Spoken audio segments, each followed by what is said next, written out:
Hmm. What movie will I do next? Uh, Thank you. Hmm.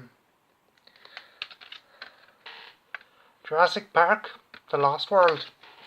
Right. So, 1997, Jurassic Park: The Lost World came out.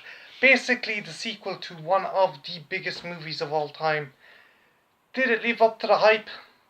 No, sadly it didn't. Was it a bad movie? Well, you could dispute that. It had bad elements, but it had a lot of good elements as well. The cast, A1, Jeff Goldblum, fantastic. Pete Postlethwaite, fantastic.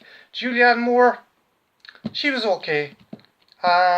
Vince Vaughn, oh, yeah, no. Vince Vaughn, forgettable. Um, Essentially, the film picks up 4 years after the events of the first Jurassic Park, and Hammond summons Jeff Goldblum's Ian Malcolm to his bedside to explain that there is a second island with dinosaurs.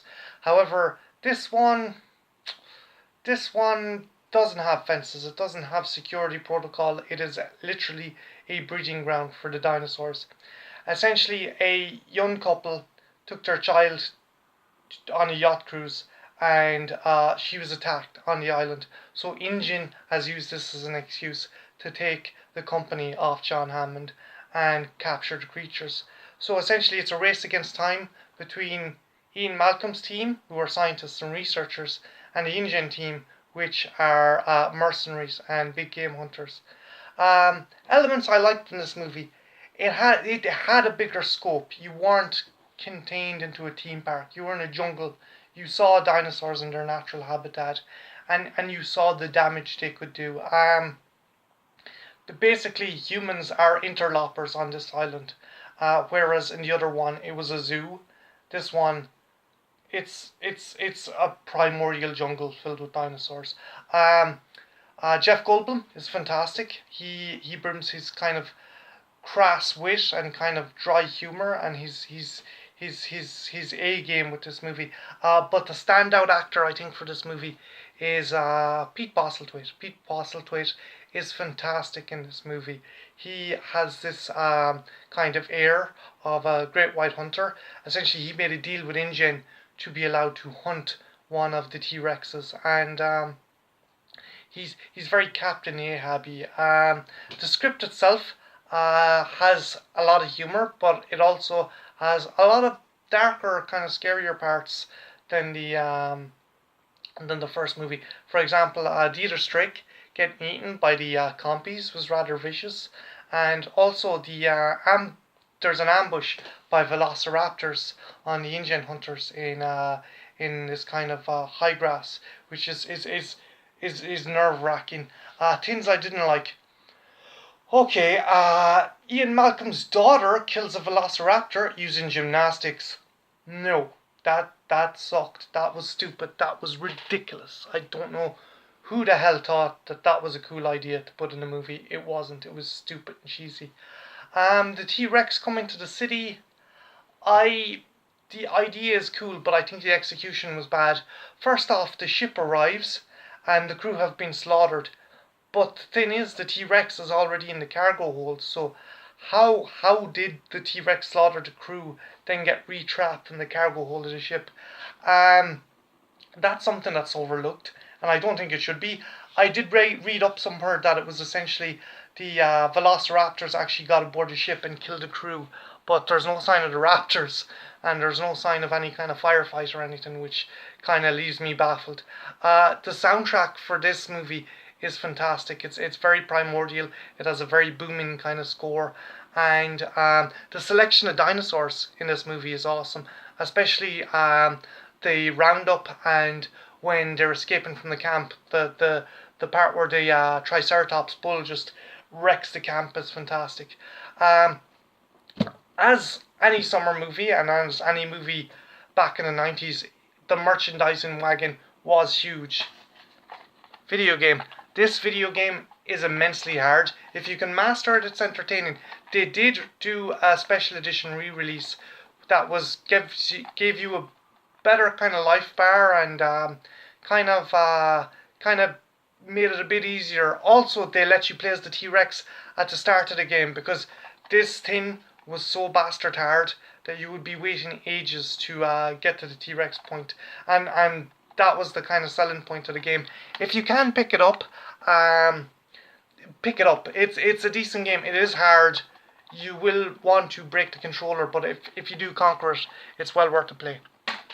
Next up, comic book. It's pretty cool. I got this individually when it was released as a kid, but I lost all those issues. I did manage to pick this one up in a bookshop in Dublin, and the artwork is it's okay. It's nothing to sing home about. There are some really cool parts in the comic, like just this. That's cool. The detail on the dinosaurs and the roundup and stuff. It's pretty awesome. Just gonna double check the artist.